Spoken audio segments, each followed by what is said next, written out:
at 5:30. Good evening, I'm Steve Hensley. And I'm Olivia Calfee.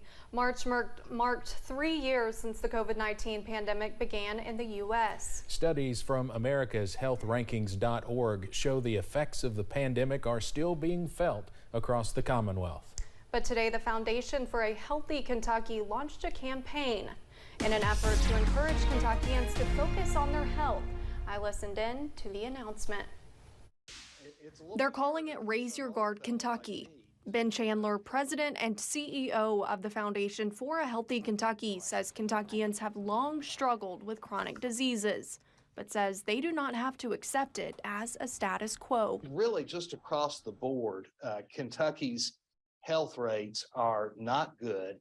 And the problem that we have seen with COVID and coming out of COVID is that these rates of underlying disease have exacerbated the danger that people deal with relative to COVID. He says their goal for this campaign is for Kentuckians to focus on the basics. Need to focus on just what you need to do every single day to be healthier. Move around more, eat better, get more sleep, and a number of other things. So we all could use a reminder, and to the extent that we do these things, we're going to have healthier people in a healthier state.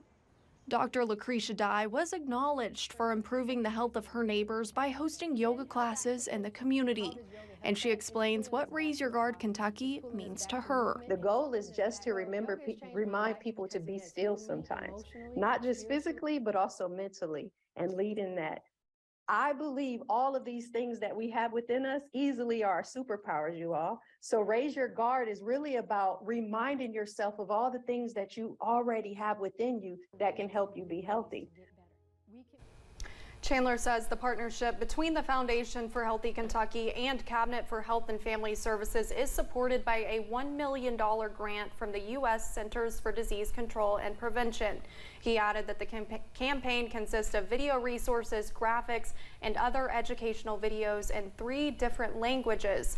You can find more information about the campaign on WYMT.com.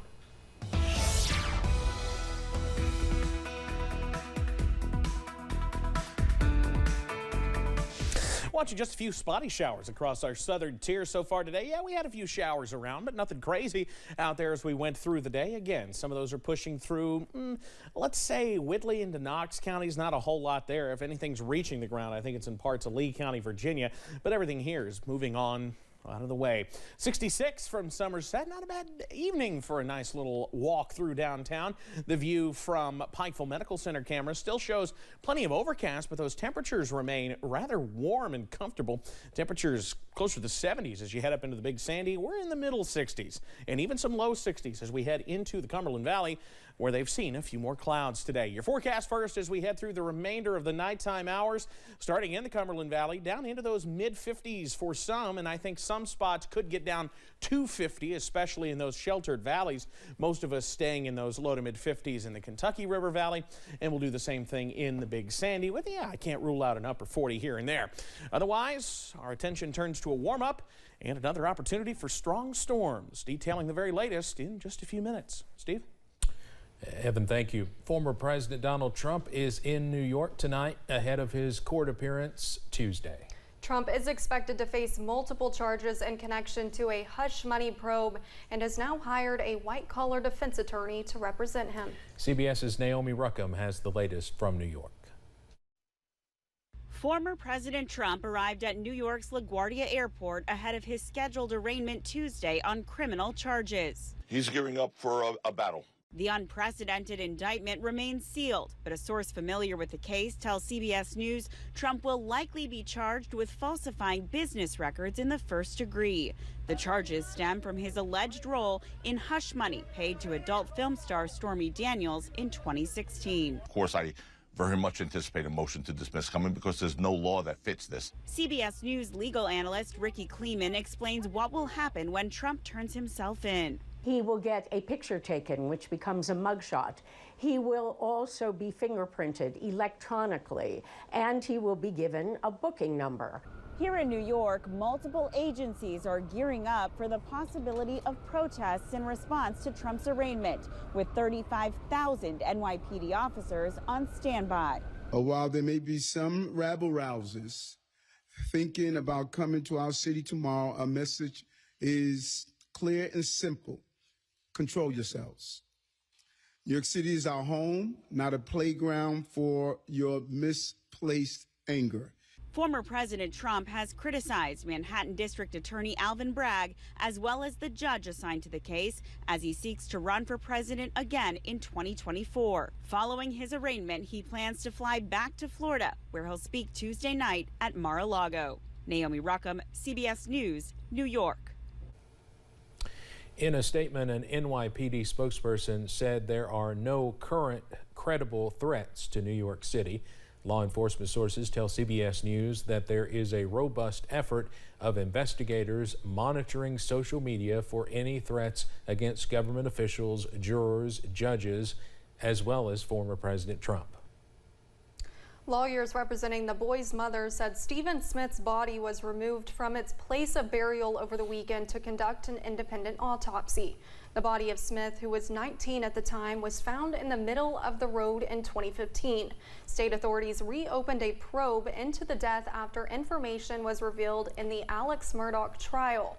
A pathologist in the initial report says a vehicle appeared to have hit Smith, but the responding officers reported no vehicle debris, skid marks, or injuries, consistent with someone being hit by a car. The first grade teacher shot by a 6-year-old student in her Virginia classroom earlier this year is suing the school board and administrators. Abigail Warner says they knew about the child's history of random violence and did not act proactively on concerns over a firearm in the boy's possession that day. The January 6th shooting at Rich Neck Elementary School in Newport News left Warner hospitalized after a bullet went through her hand and into her chest. The lawsuit alleges staff and administrators knew the child was violent at home and his parents refused to put him in special education classrooms. House Speaker Kevin McCarthy is poised to meet with Taiwan President Tsai Ing-wen on Wednesday, a historic event that comes amid warnings from China. The California Republican's office shared details of the meeting in a news release this morning. The meeting has been long anticipated and may rattle the tense relationship between the U.S. and China, which became even more fraught after a Chinese spy balloon floated over North America and was then shot down by U.S. fighter jets in February. The Biden administration says it is working to secure the release of an American journalist who was captured in Russia late last week and charged with spying. CBS's Nicole D'Antonio has more from the White House. Wall Street Journal reporter Evan Gershkovich has filed an appeal against his arrest in Russia. The American journalist is being detained and has been charged as a spy. We condemn his detention and we want him back as soon as possible. So we have been pushing hard since the moment we found out that he was detained by the Russians on ridiculous charges. Secretary of State Antony Blinken made a rare phone call to his Russian counterpart asking for Gershovich's release. Blinken is headed to Europe for NATO meetings. His arrest is of great concern. It is important to respect freedom of the press, the rights of journalists, and the rights to ask questions and to do their job. So therefore we call on his immediate release. The Biden administration denies the charges against Gershkovich, saying he was not a spy. But the State Department still has not determined whether to classify him as being wrongly detained. It can take a long time, but we're optimistic it'll move a bit more swiftly in this case. When that happens, it's an official recognition that the charges against Evan are entirely bogus. And once that official recognition comes, things can then move a bit more rapidly. Meanwhile, Russia has arrested a female suspect in the bombing of a St. Petersburg cafe, which killed Vladimir Tatarsky, a well-known Russian military blogger who was a vocal supporter of Russia's war in Ukraine. The Kremlin blames Ukraine for the attack, while Ukraine calls it a case of domestic terrorism. Nicole D'Antonio, CBS News, the White House.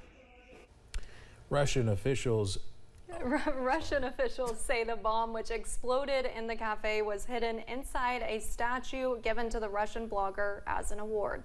Sorry, I stepped on your line there.